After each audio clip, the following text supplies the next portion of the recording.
No, I'm not. No, you're on. Wow. You Okay, just can't I'm see. eating dinner at the same time. So, all There you right, are. here we go. Let me turn my hat around. Sorry, I was my cooking hat. Welcome and Hi. welcome. Glad to have all of you. Baseball's always fun.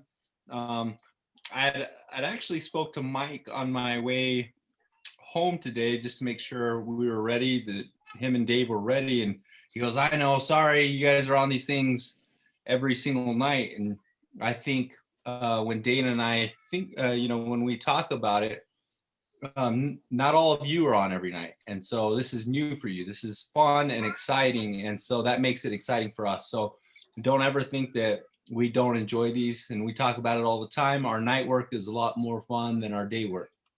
So we would much rather do this than actually go into the office every day and baseball for sure. You guys, as you know, we're having a good time prior to this meeting, and we don't have that in all sports. So we do appreciate all of you. If you can keep yourself, then now the serious stuff. If you can keep yourself muted unless you have a question, stay relevant to what our speakers are talking about. We often get off on a tangent, and it slows the meeting down. So if you have any what if questions, and this goes for life, if you have a what if question, save it for the end, because not everybody wants the same answer to that what if. So all right, and with that, I'll pass it on to Dana and continue to eat my dinner. Awesome. Enjoy your dinner. I ate mine already. Nate and I are getting to be really good at eating in between webinars. So if we go off camera, it's because we're taking a bite, I think. Welcome, everybody. We haven't had a baseball webinar in a while, so it's good to see everybody back on a Thursday night, I think it is at this point. We were having a good time prior to this starting, and I'm sure that the good times will continue as you learn this evening. Tonight is actually really cool because we have two presenters, and they're from opposite ends of the state in a way. We have Dave Rast from Albuquerque and Mike Renzel from Las Cruces, and they are going to be talking about basic plate mechanics, I believe is the presentation topic. So we'll go ahead and turn it over to them, but I do want to say thank you all for attending this evening. And as Nate said, it's good to see you all. It really is. We're at the point of this pandemic where we desperately miss everybody and wish to be watching you work instead of watching your faces in little boxes, but we'll take what we can get at this point. So Dave, Mike, thank you guys for doing this. Everybody who's on, thank you so much for spending a little bit of time with us on a Thursday evening. And we will get underway. And like Nate said, just go ahead and throw any questions in the chat, and Nate and I will monitor that for Dave and Mike. And then at the end, if you've got other stuff, we can talk about other stuff. So Dave, Mike, the floor is yours. Thank you. Dave, you want to start it? Yeah, let me kick it off then here. And sure. Mike and I were kicking this around, and we were talking about working the plate. And so let's go to the next slide, because working the plate, guys, is not just balls and strikes. Okay, you make your reputation on balls and strikes, but that's the first thing we do. I was trying to find it in one of my previous presentations and things, but there's about 9 decisions that you have to make on a batted ball as the plate umpire, and so let's get our minds back. It's probably been almost a year since any of us got behind a plate, strapped it up, got ready to go. I know some of us did some off-season stuff, but I'm really missing it. So balls and strikes, we also have a foul tip call. With the wooden bats, that's more and more just us being able to feel it and hear it. You're not going to see that. You're not going to get that metallic ping that we used to get. Check swings. If there's a check swing, rule on it. Or if the batter's hit by a pitch, rule on it. You can go to your partner, but that's your call. Now this is where Okay. Now here's a difference. It's depending on, and we're going to focus on high school. The defense can request an appeal for a check swing not called a strike. Okay. Now in high school, we don't have to honor that appeal. But I will submit to you guys that it is quicker to go to your partner. Did he go? You know, he tells you yes or no. We go back to playing the game than arguing with a coach about I don't have to check. You know. Okay, fair foul. We have both baselines all the way to the bag. That front edge of the bag beyond is at first base is your partner's call. Don't be coming out of your shorts yelling foul if that ball breaks that plane in front of the front end of the bag. That's your partner's. Give him a chance to make that call. If he's not going to, then you might have to step in. And sometimes they get pushed off the line or zipped, especially with a hard ball right down that line. We've got third baseline all day. Get out from behind the plate. You're going to hear that again and again. Sometimes on those rippers, you may only get a step or two, but try to get to that line. You would look better. You're more believable on your call if you're on that line. Okay. As the plate umpire, you have game management. You run the pregame meeting with your partner, as well as the plate meeting with the team managers. You establish that communication at that plate meeting. And then you're going to maintain the official lineup. Keep that lineup. Keeping a good lineup could be an entirely different topic of how we keep a lineup card that we could cover all night. But get those substitutions through you. Know your substitution rule for unreported subs. But keep that lineup, keep it going. That way, if something comes up later, you are ready to go. Let's go on to the next slide. Okay, stay on that second slide. I got a couple comments on there, Dave. Okay. If you stay on that first one there, Nate, please.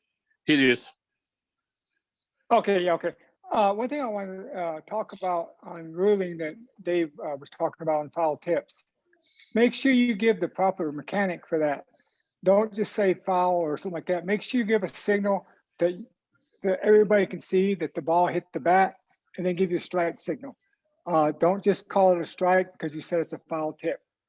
Check swings. If you know he went, remember if it's a left-handed batter, you point to the bat with your right hand, and you give the strike signal. If it's a right-handed batter, you give your check swing with your left hand, and you give the strike signal. In other words, everybody knows that you've seen it, and you're calling the strike, and you don't need to go to your partner, because if the team that it went against, the coach is going to come out, hey, can't you go to him? Well, no, because you didn't need no help on that. So you got that taken care of.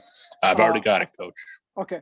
If a batter is hit by a pitch and you say like it brushes his jersey or hits his jersey, make sure you let him know that's where it hit at. If he don't get plugged in the arm or the helmet or the leg where it's really obvious and you see it nick his jersey, you let him know where it hit him.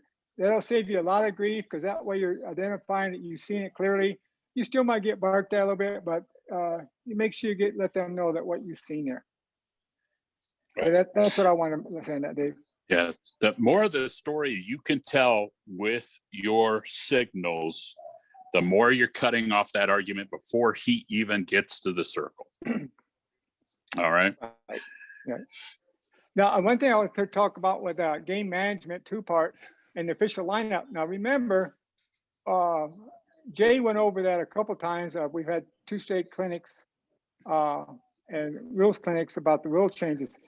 Make sure you study the substitution and that new designated hitter rule. Make sure you look that lineup over real good before the game and make sure the coach understands that.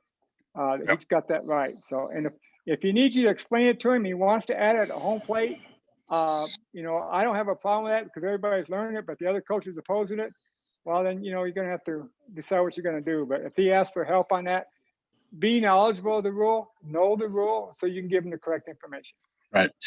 And Central Group, since we didn't have a lot of experience last year with this, we're going to go ahead and keep that DH card in our ball bag.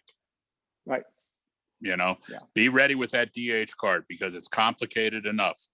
But know instantly. Do I have a 9-person lineup? Do I have a PDH? Do I have a traditional DH?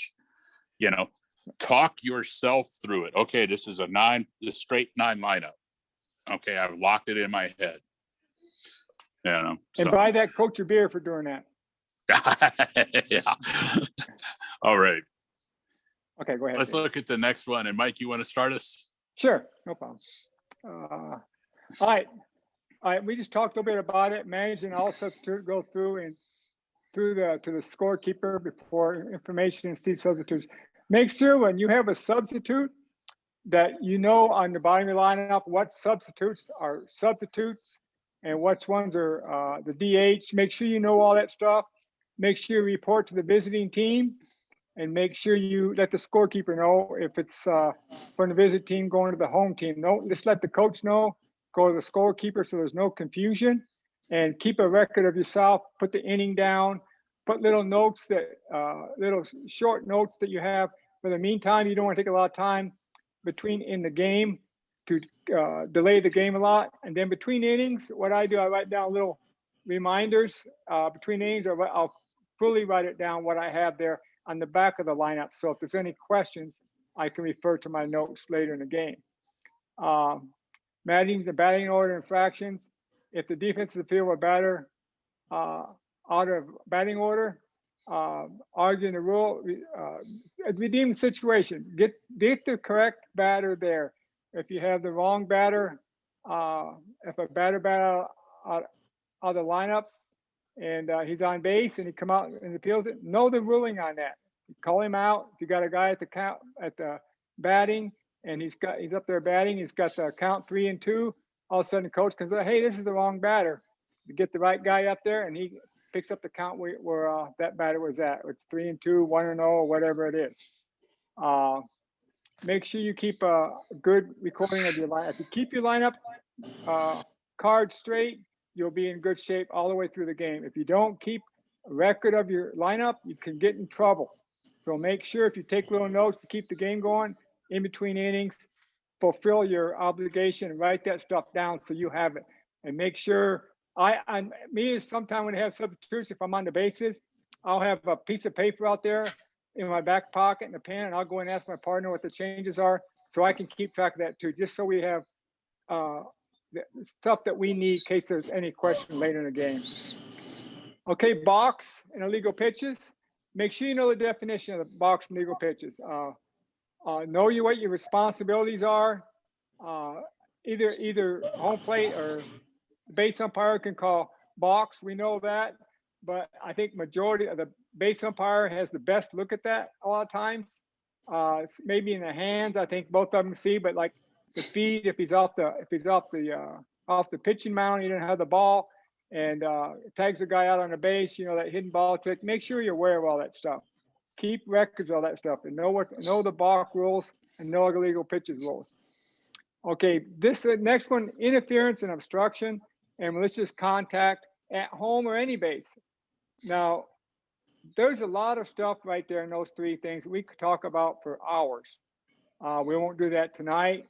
What I would recommend you guys, if there's any part of the rule book that you read the interference rule, read the obstruction rule, and read the definition of malicious contact, because all those play huge roles in the game. Know the rules, like a fake tag, obstruction and stuff like that. Make sure you know all that stuff. Watch the catcher blocking home plate. Now, if he doesn't have the ball, he cannot block home plate. If he's about to receive it and the guy touches home plate and then he catches it, okay, then you got obstruction there. So you got to award him home plate if he's touching the base. He can't obstruct home plate. Defensive interference, we've always got to watch that stuff. Obstruction. Remember, the base runners have to give way to the defense for the most part. And just watch malicious contact by runner attempting to score. Running lane violation. What's a running lane? It's the lane that the runner creates. Don't have to be a straight line. If going to first base, most of the time it's going to be pretty straight. But once he curves, goes around first base and second, the line's not straight anymore. It's the base path that he's running in. That's his base path. He doesn't get to come over and have a straight line between first and second and third, and straight home, because they're always going to be where he rounds the base is going to be his baseline. Hey, Mike, I had a question. What's that? I had a question. So whenever he's walking home, Can you hold on? Can you hold on just a minute? Let me get through this part, and then we'll get you in there. okay, Okay. okay, Watch your runners for the running lane violations and watch the batted balls, fielding in the vicinity of the plate. Oh, just it's constant vision of what's going on, game awareness, what's happening. This leads back to a presentation that I think Robert and Tom Litchfield did about 3-4 years ago. Game awareness. Be aware in your mind. Look in your mind. Say, what can happen on this play? I got a guy at third coming home. I got at second might be coming home. If hit the ball the off field, run those plays through your head, so you can always not anticipate, but be aware that something like that can happen. So, Dave, you want to hold up a second? I think somebody had a question here, and we get that it question. was me. Okay. It was me. So about blocking home plate, whenever the catcher blocks home plate when he doesn't have the ball, and you call obstruction, do you just signal save? Well, no, yeah. Well, there's not really a mechanic. I think there used to be a mechanic where you used to stick your left arm out. Well, I point to the plate and I call obstruction out loud. Say, hey, I got obstruction. Let everybody know I got obstruction. You point to the plate, I got obstruction. Just like a runner going into second base, and he runs in the guy in between first and second. He runs in the second baseman. He's not fielding the ball. He's just standing there in the way. I'm going to point to that, let everybody know, and I'm going to yell as loud as I can, I got obstruction. Let them know what you have. Does that answer your question? Yes, sir.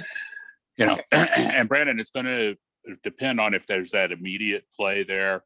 If the catcher's blocking the plate, the ball's coming into him, and we've got a big collision.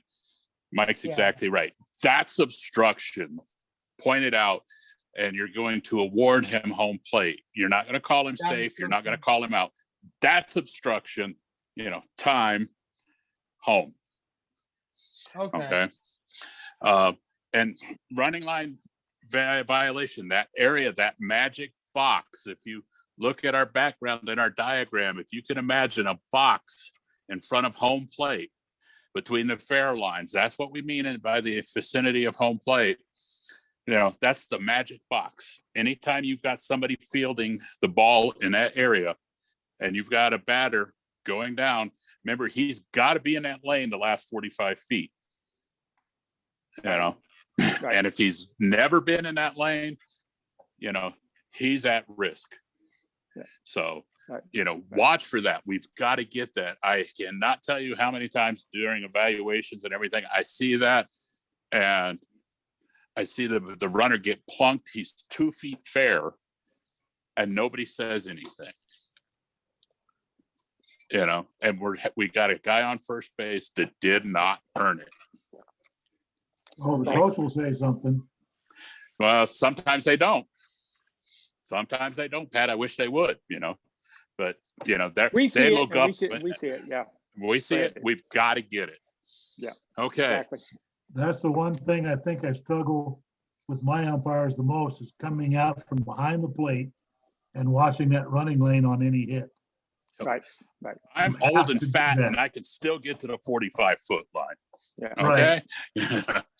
Get your ass out there, guys. Yeah, exactly. So many of my guys stay behind the plate, and I'm telling them, you got to at least step down the line or step 2 or 3. Right. We're gonna hit out that in front of home plate, so you can go to the 45 or wherever you need to go. Right. Yeah, we're gonna hit more and more of that as we get down that thing. So overthrows out of play. Okay. If your partner's in the middle, guys, we got everything that goes out there.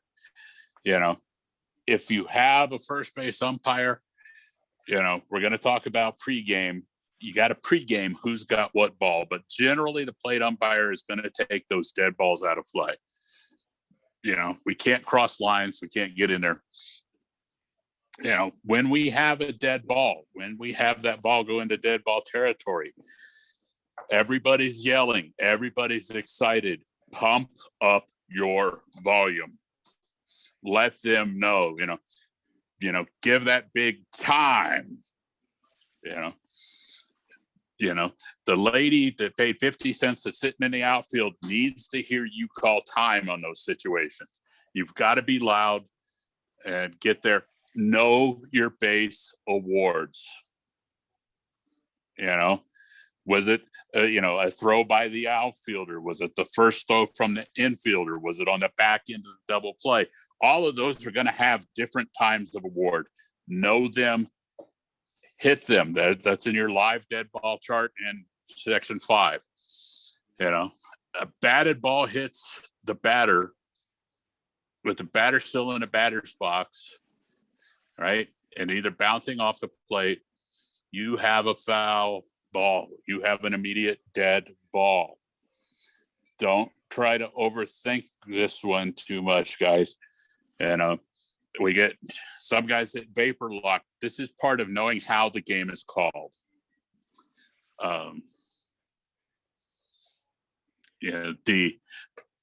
Let's roll to the next slide there, Nate. Okay.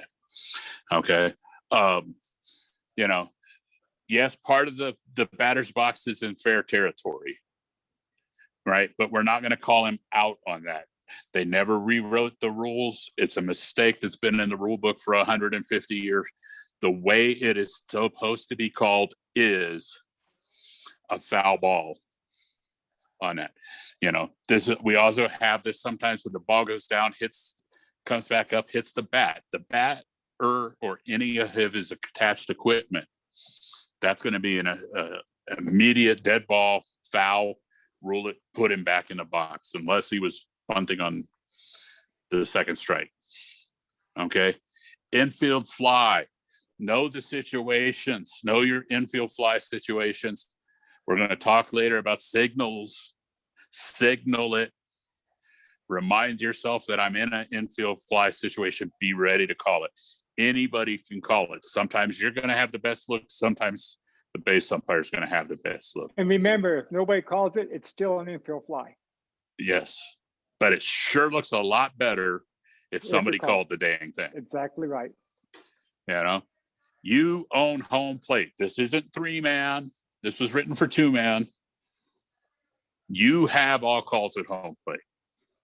Don't get out of position. Don't over hustle yourself into something where you're out of position. You got to move, but you got to know where you're moving and why you're moving there.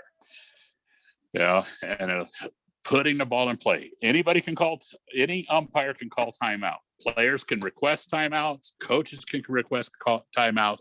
We grant the timeout. Only the plate umpire can put that ball back in play. For God's sakes, guys, make it vocal.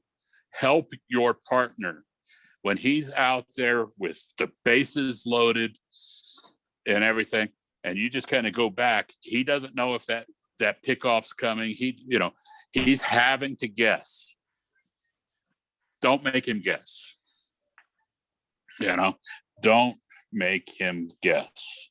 So, a good verbal, a good point, play.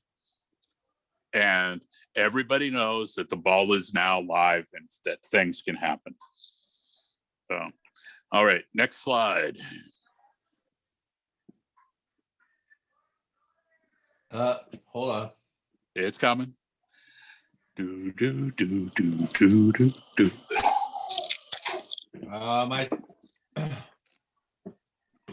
I'm here. Lock up. Sorry. Wow. Hold on. This is your new MacBook? No. My mouse is tripping out. Can you guys hear me? Yeah. Yeah, hold on. We are experiencing technical difficulties. Please stand by. Hold on, let me plug in. Had this been a real My emergency, trackpad. you were. I think my trackpad's dying, so I gotta plug it in real quick. Hold it. Yep. And now we're sponsors.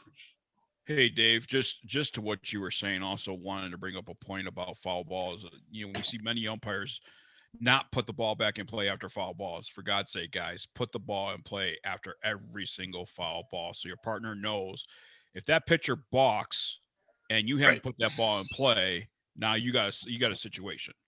Yep. Especially if you're calling balk and, it's part of our basic communication, and it's got to be there. But we see so many guys just forget. All right. So I am pretty much, hold on. Okay.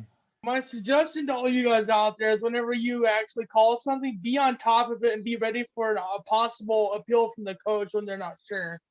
Because I've had that when I first came out as an umpire, and they actually literally ripped me apart. So to all you new ones out there, be ready. That's All gonna right. happen. Are we there? All right. We're Yeah. there. All right. Something happened. Hold on. So there we Okay. go. That's the only one. One before that, right on time. I think it's the one. It was there. There's one in Nope. between Nate or No, that's right. Right there. that's right. Okay. All right. I'll start this one. This is real important here, guys. I mean, a lot of heard the work in the slot, and I know there's umpires that say they've been working quite a while, and I've talked to them about hiding behind the catcher. I don't have a problem when you put your hands behind your back or something like that, but when you get down and you're hiding behind the catcher, you can't see the outside corner, so you're missing pitches, and it's not fair to the pitcher, and it's not fair to the batter. So make sure you get your chin up right above the catcher's head, kind of about the top of his helmet, and get your heel and toe balance. Make sure you can view the outside corner all the plate, not just part of it, and just safe spot to avoid direct hits. Now, if you get right directly behind the catcher, you're going to get all those foul balls that go off that bat. So right there where they had that batter and the catcher, and then they have it drawn up the slot, that's a perfect spot. You're still going to get hit, but it's baseball. I mean, none of us like getting hit, but we love the game, so it's something we have to put up with. And just gripe and complain when we get hit because the catcher didn't catch the ball. But we know how that feels, don't we, Dave? Yeah. And if you're sure afraid that- of getting hit, just take your uniform, take it off, put it on first base, light it on fire, and go home. Yep, exactly. You're gonna get hit, but try to minimize that. Yeah, but get in there and find a good spot. And one thing that was on the last slide I was going to touch on, I'll just say it here. Avoid calling time for unnecessary things. A lot of umpires call time for everything. If a kid wants to take his sunglasses and put them in a dugout, let him go put them in a dugout. You don't need to call time for unnecessary stuff because there's enough time. And always remember, in between innings, after the third out, there's 1 minute to the next pitch. If we all get on that, and home plate umpire, you're in charge of the game, make it happen. They're going to gripe and complain, well, you got a date, or you got to get home early, you got to do something. No, it's part of the game. Make them get in and get out. Especially down here in Cruces, we have a time limit. I don't know about other places, but the kids all want to play 7 innings. Well, if they hustle in and out in the below varsity, they'll get 7 innings in an hour 45. But if you let them lag along, they might get 5. So that's something I was going to harp on earlier, but I forgot till just now. Yeah. Anyway, don't be. And when you get squeezed by the catcher and you have a hard time, the batter's up on the plate, you're going to have to make adjustments so you can see that pitch. So you might have to get up a little higher or something to where you can see the pitch. But don't hide behind the catcher. You can't see the ball coming in. Yeah. So And if that catcher goes, and if that catcher goes way outside, sometimes you're sitting there and you want to follow him, guys, because there is nothing between you and the pitcher but the Lord. Don't follow him. You're taking your head, you're taking your body, your arms, and your hands into that danger zone. Stay in the slot. Right. Don't change your look for one pitch.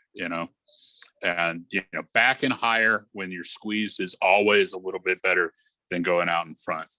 So I sat down and I went through some of the evaluations from the last couple of years and some of my evaluations. And guys, now we're going to focus on things that we see that you can get you in trouble. So let's go to the next slide. If Nate's computer's working, and we might alternate on some of this or might chip in. Okay. But arrive on time and be prepared. Okay. things are going to happen. We know, try to get there at least 30 minutes ahead of game time, try to compensate for traffic, we should be on the field, going over, getting ready for ground rules, getting lineups at least 5 minutes before the game starts. Thank God we don't have to do equipment inspections anymore. Always be prepared to work the plate. Something might happen to your partner. He may be stuck in a traffic jam, or a snowstorm like this morning. We're still going to play that game, but yeah, you can have your gear. You can gear up even though you were supposed to be on the bases, but have your plate gear with you. No, you cannot borrow my cup. Right. Not happen. Always have a pregame. This is what that 30 minutes is for. Get a routine. Start your communication before you walk on that field, guys. Even if you get there 5 minutes before the game time and we're hustling to get to the park, we can do pregame as we're walking. It's not going to be our best pregame. It's not going to be the one I want to record, but be there. Look sharp. We, the last calendar NMAA put out, we're starting baseball in April. Correct me if I'm wrong, Dana. That is correct. So like April 5th, so we've got, 6 weeks, check your COVID diet. Make sure your uniform still fits. Make sure your pants aren't purple. I missed the game fees from last year too, but I still want my uniform to look sharp. Look like you've called a baseball game, If you check your gear and see what needs to be replaced. Check those laces, guys, have a spare set of laces in your gear bag, for both of your shoes, because it sucks when one snaps off in your hand. Okay. Yeah. Hustle. Always hustle. I'll pick it up next race after this one. Okay.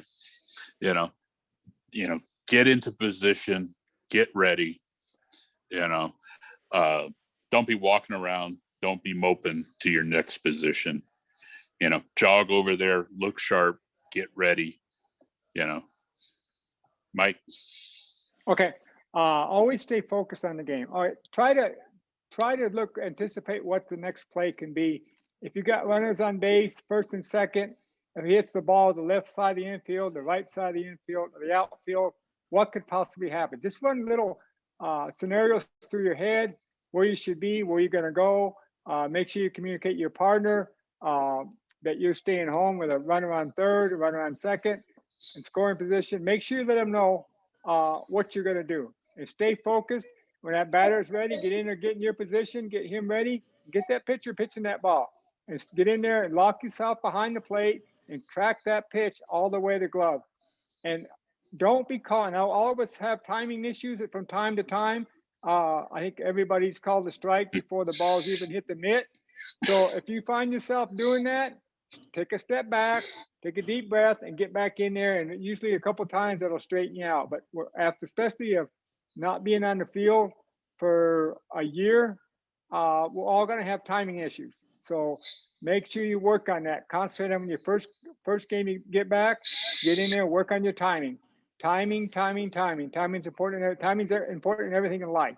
Your timing for your job and all that stuff. But baseball, it's real important because it's something we all love, and the kids enjoy playing it. And we will make sure our timing is spot on so we can give them the best game that we can provide for them. When you see a play, pause, read, and react. Remember, the ball is going to take you to the play. Don't turn your head. Never turn your head away. The ball is going to lead you. Always have your chest squared up to the ball. No matter where it's on the field, always have your chest squared up to the ball. And don't anticipate where he's going to throw and you're looking to a base and you didn't throw the ball. Let the ball take you to the play. If you have to watch runners touch the base, if they're rounding bases, make sure you keep your eye on the ball, but take a quick glance and make sure you touch that base. Because if you're on the bases, you missed a play out there, and he didn't touch the base, and the coach comes out and appeals it, and you didn't take a glance over there and see it, that's on you. So pause, get stationary, don't be moving when you make a call, read the play, and then react. I think I already hit on the next one. Never turn your head away from the field.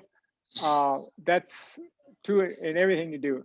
Always stay focused on your job. And your job is officiate, umpire a baseball game.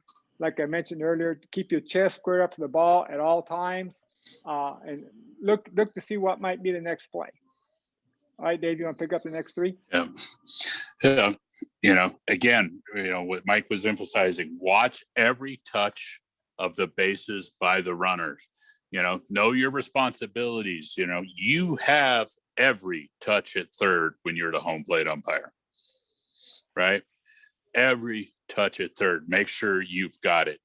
That coach is going to come out, and I can't tell you how many times I've been watching the guy and he never even looked. The base was missed by 2 feet. We have some of the coaches that coach missing the bag. Know who they are, know those situations, know what they're going to try. well, yeah, we don't need to name names. Oh, okay. I was just trying to help you out, Dave. Yeah. There's several of them. It's not one person owns that. Okay. Don't indicate the pitch location on called balls. Ball too high, and you see the guy waving his hand. No, it's a ball. If the catcher asks you, where's that at? I got him up. Simple things that can't be misquoted. Again, we talked about calling time. The shortstop should be able to throw the ball to the pitcher at this level. We don't need to call time. Don't become part of the defense, guys.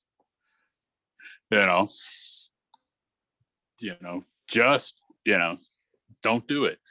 Find a lock-in position. Mike was saying, yeah, you can protect your hands. Some of us make a living with our hands. Don't put them in jeopardy. But find a locking mechanism that works for you. We talked about putting the ball back in play. Get your butt out from behind the dish. Get your butt out there. Don't grow a root. You are not part of the furniture or the forest. Be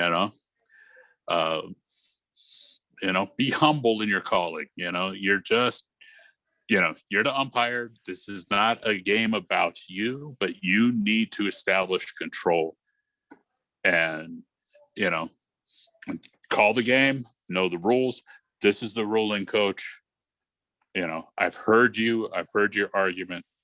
We talked a little bit about, knowing the rule versus how it's played. One of my favorite sayings was call the game with the book, not by the book, and you will, you'll have a much better game, so that the game and how it's played. If you have questions, go to your senior leadership. Hey, the book says this, but I don't see it called that way. Why? We're happy to share that knowledge with you. There are no dumb questions at any of our meetings or any of our clinics. And I know for myself and most of the other senior guys, we love to talk baseball and we love to teach umpiring. Use us as a resource, please. Okay. I got a whole list of things of, don't say strike three, you're out. You can say strike three. Don't call foul ball. It's a foul. Don't call dead ball. Call time. Don't call ball four, take your base. We know it's ball four. You can tell them it's ball four. Don't point to first base. First base hasn't moved in 175 years. They should be able to find it by now. Don't coach. Exactly. Yeah. The uncaught third strike may not be an out. Okay. And make sure if it's not caught third strike, you give the safe signal. Yep. Make sure you get that mechanic. You know, I got strike 3. And I'm not strike 3, you're out. Strike 3. And then that big safe signal, he didn't catch it. Showing I know Right. he did not catch that. That ball is not secure. Right. You know. So essentially stop using the word ball so much. Just, if it's a ball, call it a ball, but also be a pitcher's umpire. Every pitch is a strike until it proves to you that is otherwise. Right. It's a strike the second it leaves the pitcher's hand. And I'm thinking strike, strike, strike, strike, strike, strike. Ah, damn, it's in the dirt, Yeah. Okay, ball. Yeah. Yeah, okay. You want to pick up the Yeah. next one, Dave? Okay. Yeah. You're on the appeal to the base umpire. Is that the next one? Well, the ball's in. Again, that's coaching. Okay, the ball's in. Yeah. Remember, don't tell the balls. They just say, "Hey, play, guys. Here's the ball. Play. Let's play." Like you said, bringing the ball back in the play off a timeout. Just Or just after his 5 pitches in a warm up, tell your catcher, "Hey, he's got 2 Let's more. go. He's got 1 more. Let's go." Yep. And we Have need your to keep track of that. Have your Yeah. catcher do his job. Yep, exactly. Tell him before the game, hey, you get 8 now, 5 after that. Let's go. In and out between innings. Yep. And we'll have if you get a good flow in the game, and that's why 1 minute's very important. You get a good flow, the kids stay engaged, the umpires stay engaged, the coaches stay engaged. It's a lot better and a lot more fun to work. If you let the game, if you give 2 or 3 minutes in between innings, the game just drags on, and it just turns to chaos because nobody's focused. Yeah, So, we've had those. I've had those 3 and 4 hour games. Oh yeah, and they're no fun. And they're just brutal, but I've had a complete game, 7 innings in under an hour and 15. Yeah. And I walk off the field and I've got more energy than when I walked onto the field. Because your adrenaline's still flowing. Exactly. You You haven't drained. Them games get you working. Yep, exactly. They're a lot more fun to work.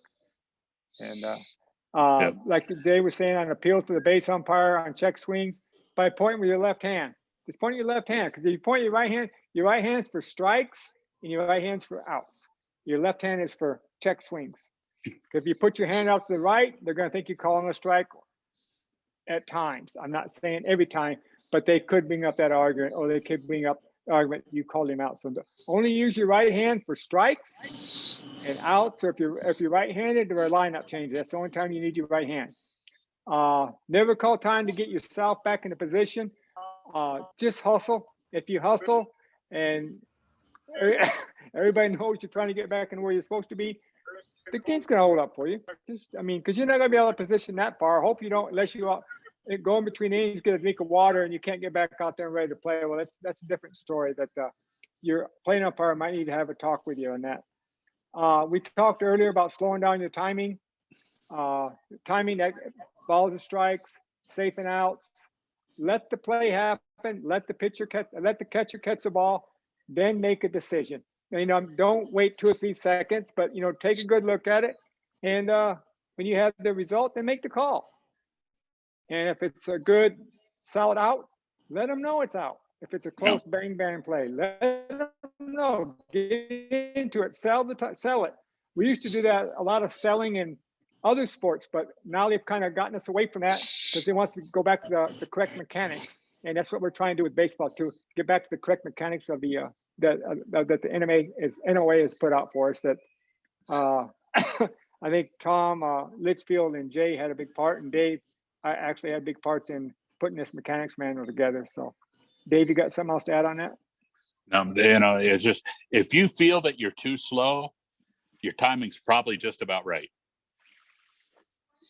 Your timing, it's hard to be too slow. I've seen one guy in there that looked like, Sammy the Sloth, but, okay, let's go to that next slide and start rocking through some of these. And then we got some photos at the end I want to talk about. Okay. A good timing mechanism between innings, guys, is, because we're going to talk about not wearing a watch out there. But if you sing to yourself the Jeopardy theme, that's about 20 seconds. If you sing it twice, then you look at your your catcher, let's go, let's get him going. Calling that, get ready to play at about 40 seconds. That gives him that one more pitch and a throw down. We're ready to go. Yep, exactly. Yeah. Got to get good flow. Yep. Nate, you there? Nate, can we get the next slide, please? There you go. Thank you, sir. All right. You want me to start this one, Dave?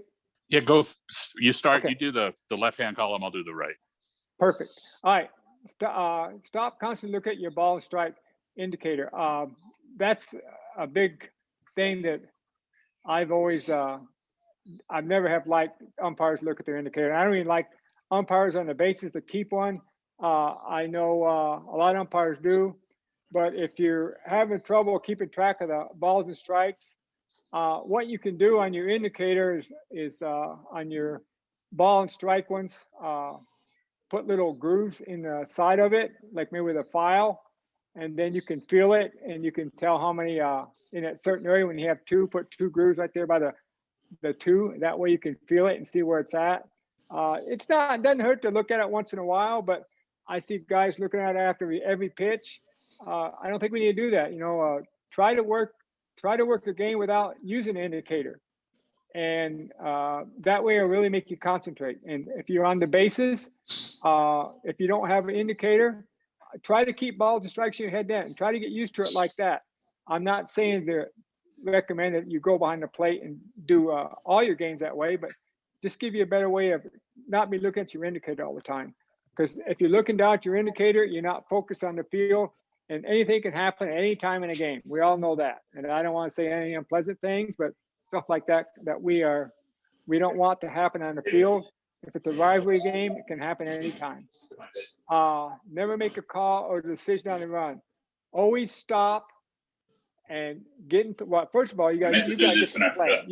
You should be in position to play. If it's a run around the third runner from first going to third, you better unhook them and get over to third base and get over there. If the play's over with, get there and stop and make the decision.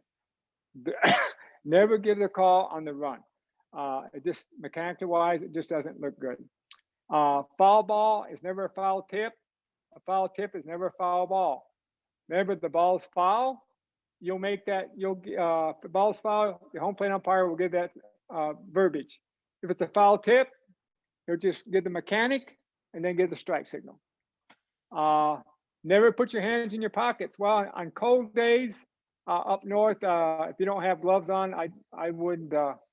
I don't think anybody's going to say anything to you, but it doesn't really look good. Maybe you have pockets on your jacket, or maybe if you have some gloves to keep your hands warm, because I know up north, well, this time of the year for baseball, it'd probably be pretty cool. Always leave the field with your partner. Never walk off the field by yourself. Always leave the group. Come on the field as a group, you and your umpire, or your umpires if you're 3-man, and always leave the field the same way. Don't linger after the game. Get in your locker room, or if your car, of course, in baseball, we don't have many locker rooms, and we have a few of them.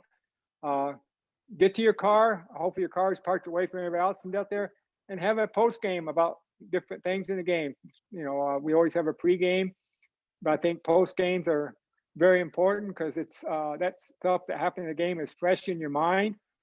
You can go home and you can get your rule book out right away. If you need clarification on something, look it up. You could talk over with your partner. If you can't find what you're looking for, you can call another senior umpire, like Dave was saying, and get his input on it. And but don't linger after the game. Get to your car, get your stuff off, and leave. And that way we can won't have any incidents, hopefully. All right, Dave, go ahead. All right. Yeah. Just nothing good happens after the game. It's kind of like your dad's, 11:30 rule. Nothing good happens after 11:30. So, hey, guys, hold your mask, hold your equipment properly. Don't lay your mask on the ground. Don't put it over by the fence. Put that thing under your arm. Even if you wear the bucket, you can put it under your arm. You can, always remove your mask with your left hand. Don't take it off with your right hand. Transfer it to your left. Remember, your right hand's for calling things. Don't have your mask in there.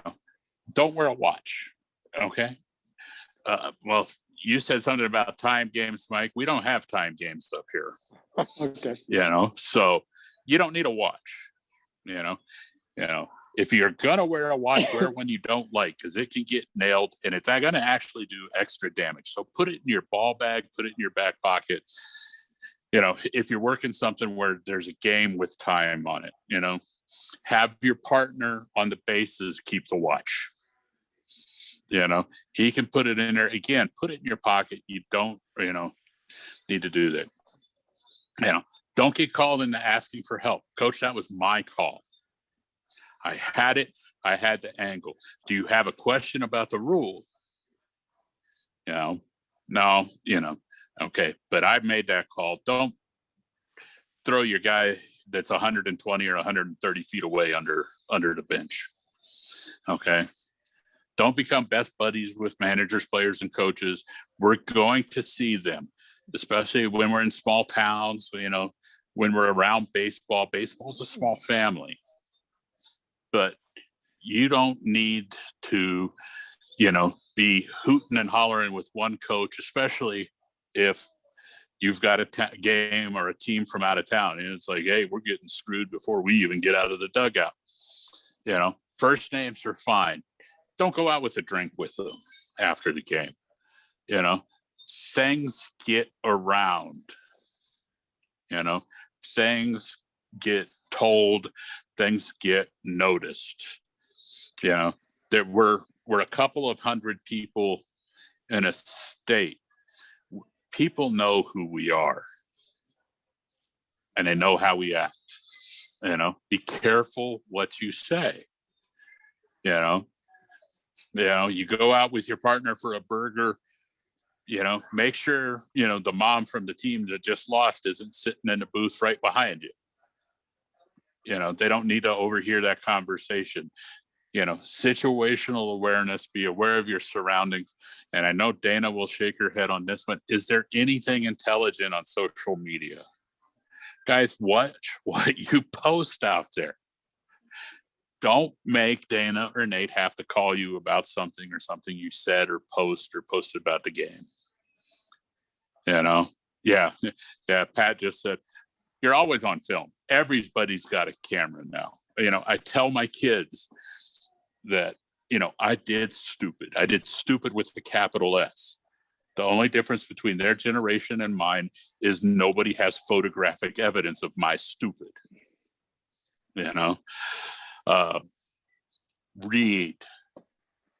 Read and study. Ask questions. Look at those casebook situations. Look at different umpire websites. Look at discussion boards. Now be careful on discussion boards, because a lot of times those guys are idiots and they're wrong too. Because again, let's go back to our rule about social media. So they'll say things with confidence and they'll shut it down, and they'll try to shut arguments down, but they are wrong. So let's flip to the last slide on this, as I see we're running out of time. Oh, shit. Yeah. I could talk about umpiring all night, guys, but we're not going to keep Nate and Dana up too late.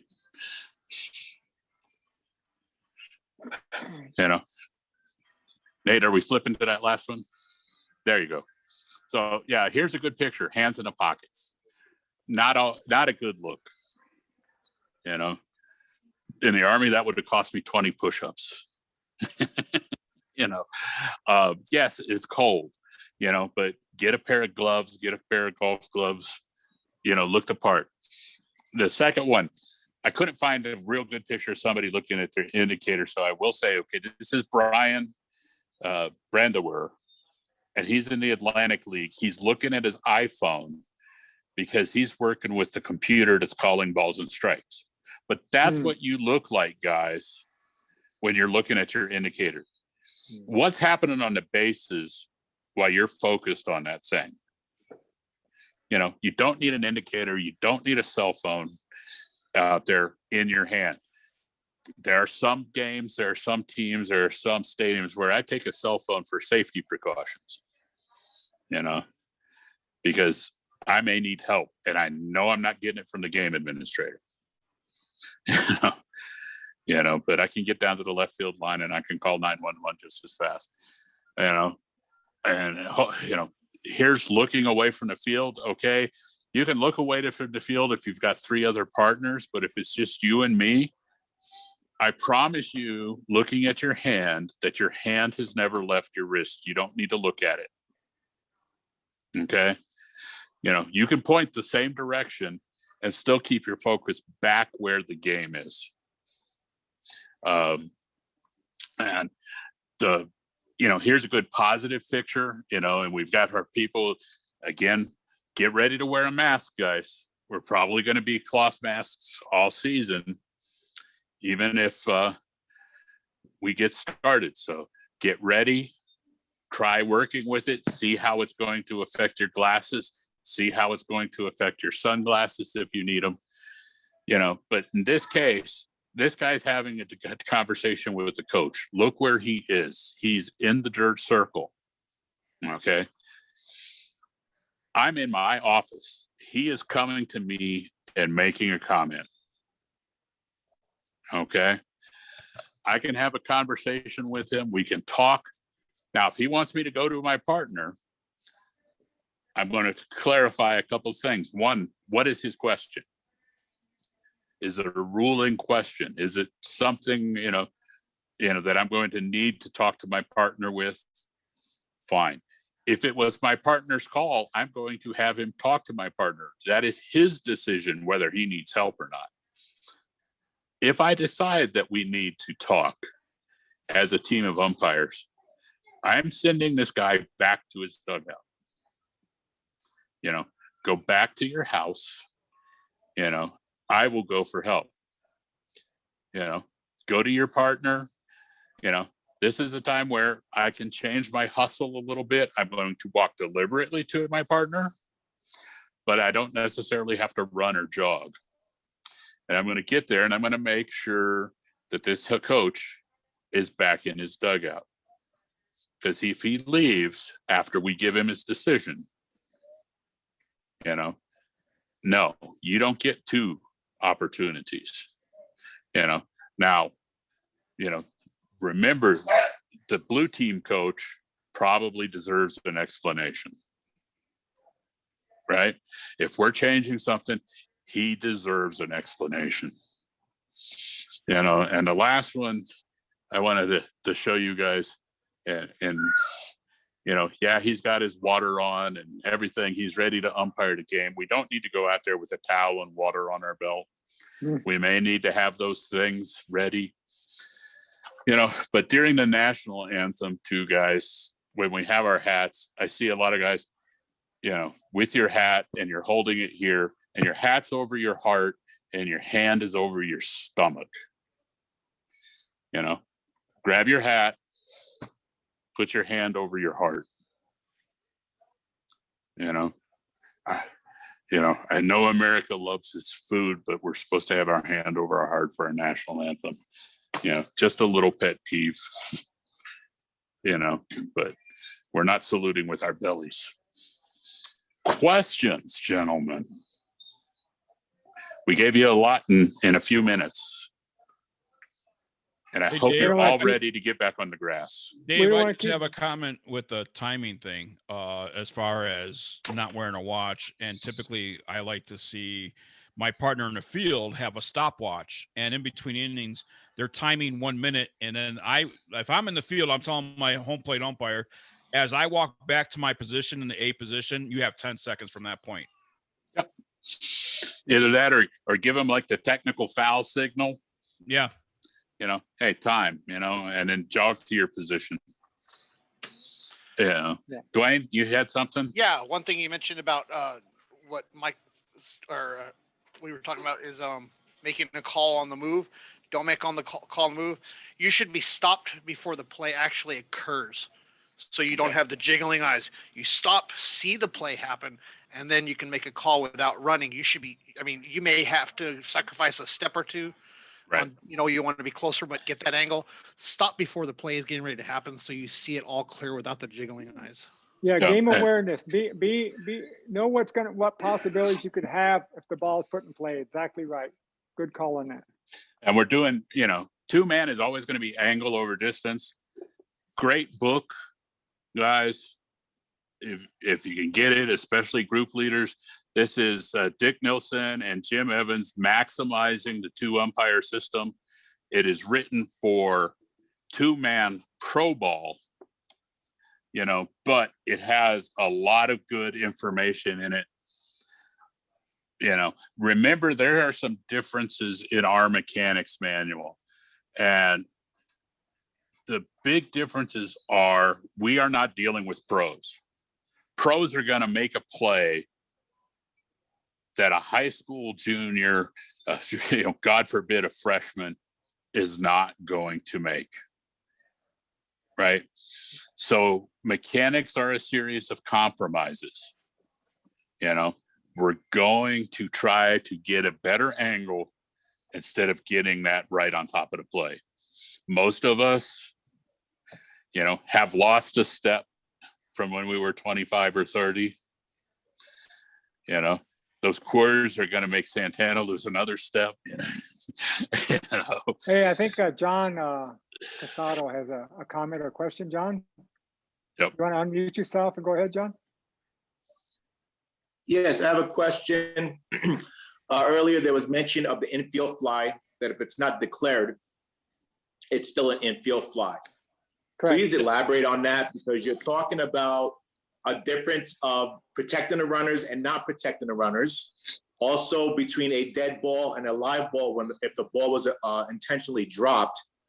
And there, the infield fly rule says that the fly ball has to be a fly that could be caught with ordinary effort.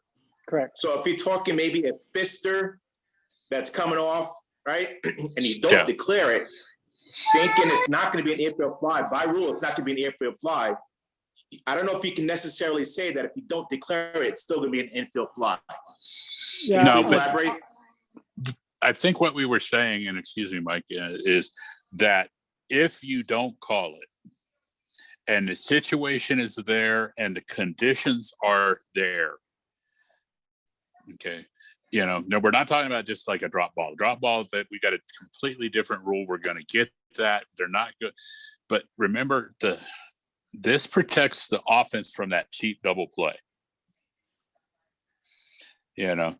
And we're not going to let an infield fly conditions occur, have him drop it, and then award a cheap double play. Now, if I have an intelligent second baseman or an intelligent shortstop and they trust their groundskeeper and they let that thing drop and then turn 2, hey, they did their job, But again, an intentional drop, he has to make contact with it. He's got to let it drop at his feet untouched and then try to turn that double play. Most of these guys are not that good. You kind of take deception out of it. John, I'll get you something on that. I read that somewhere. I'll get that to you and I'll send you an email. Yeah.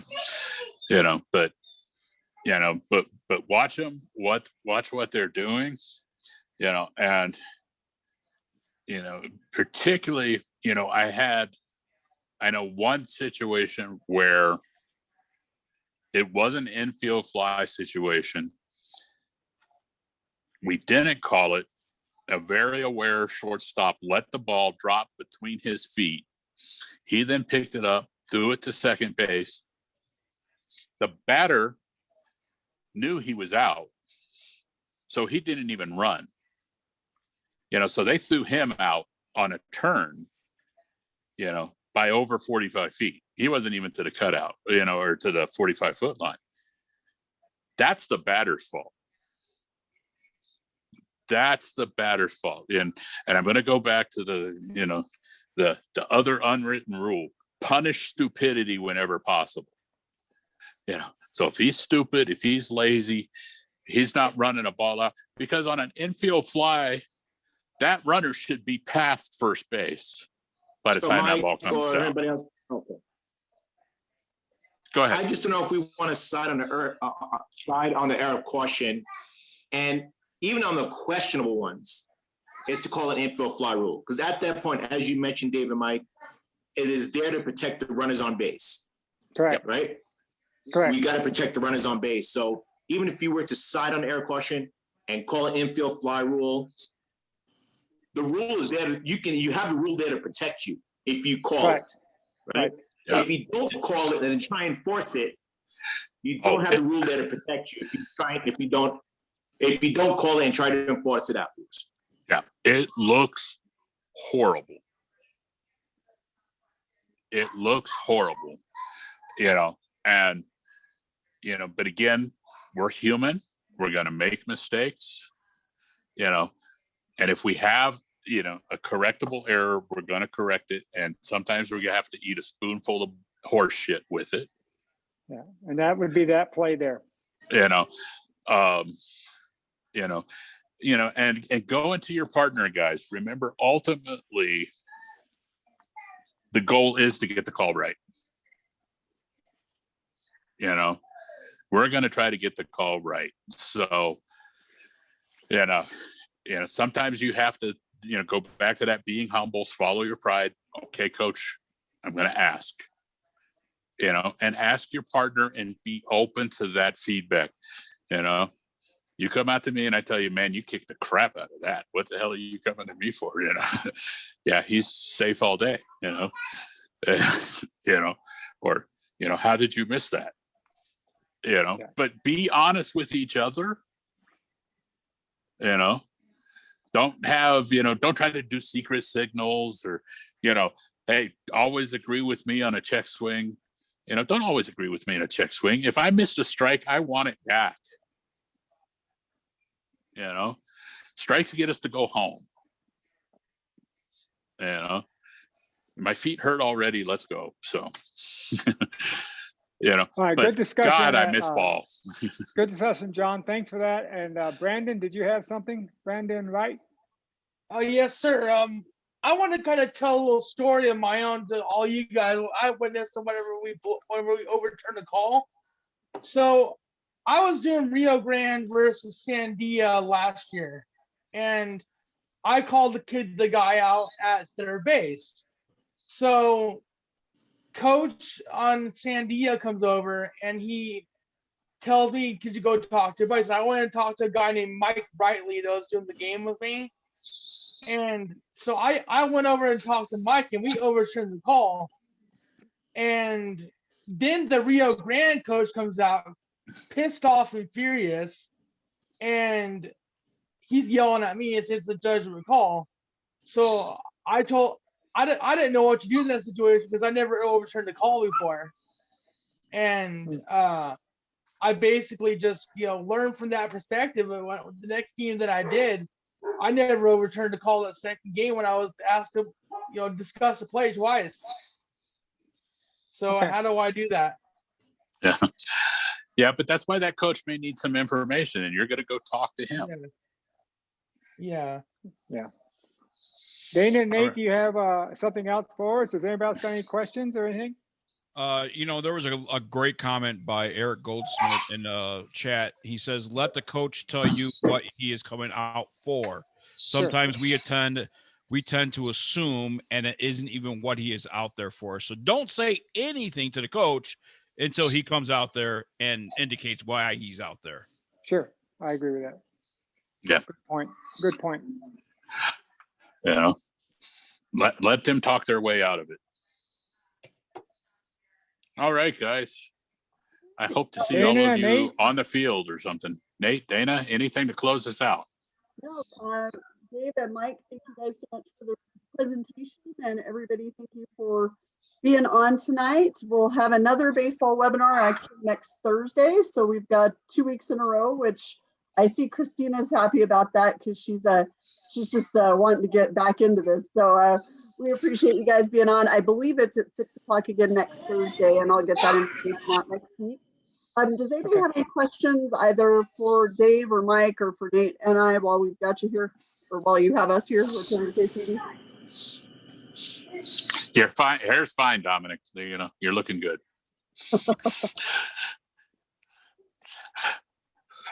So I'm just happy I still have hair, you know? we'll stay on for a few minutes. If you don't have any questions, feel free to log out. And again, thank you for your participation tonight. Nate and I will stay on a few minutes with Dave and Mike. And feel free to ask away should you have any questions or comments.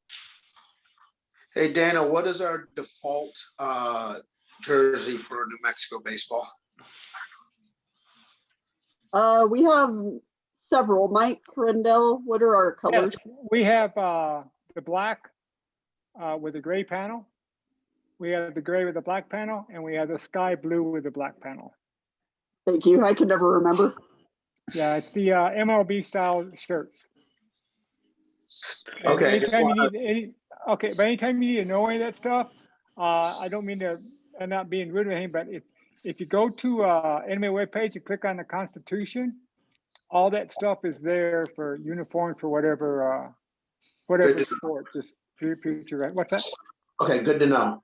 Okay, Yep. yeah, sure, anytime, sure.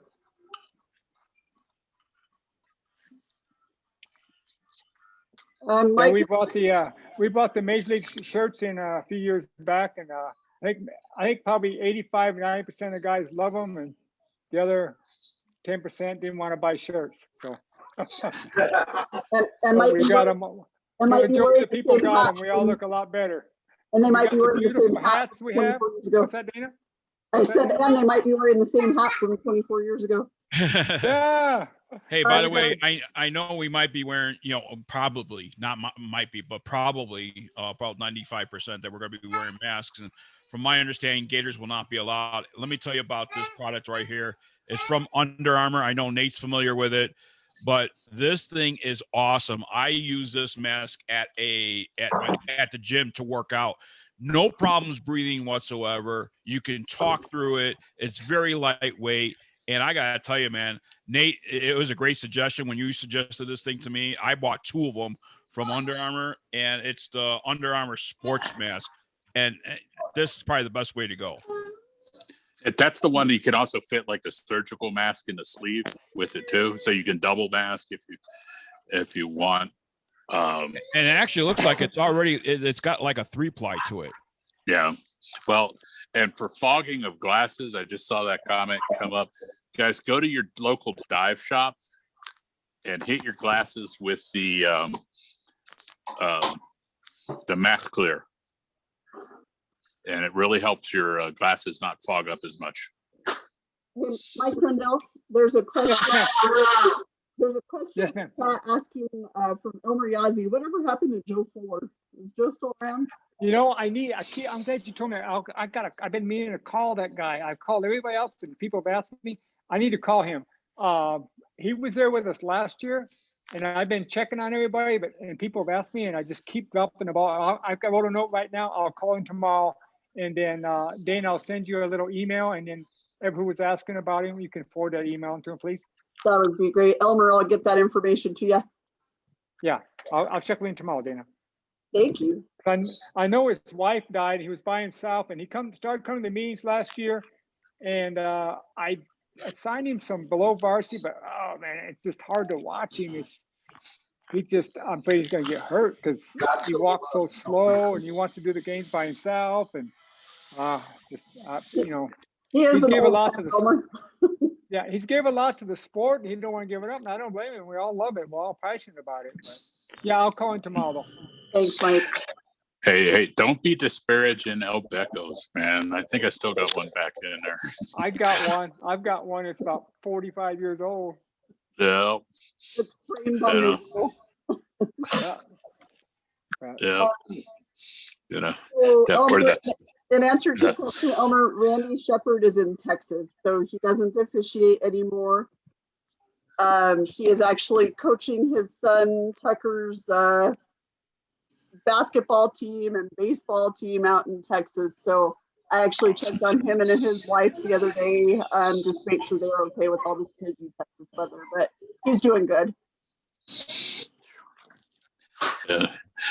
My brother was getting 2 hours of power out of every 12 for about until yesterday. And now they're getting about 4 out of every 8. So the house gets a little chilly. Yeah. And Eric Yeah.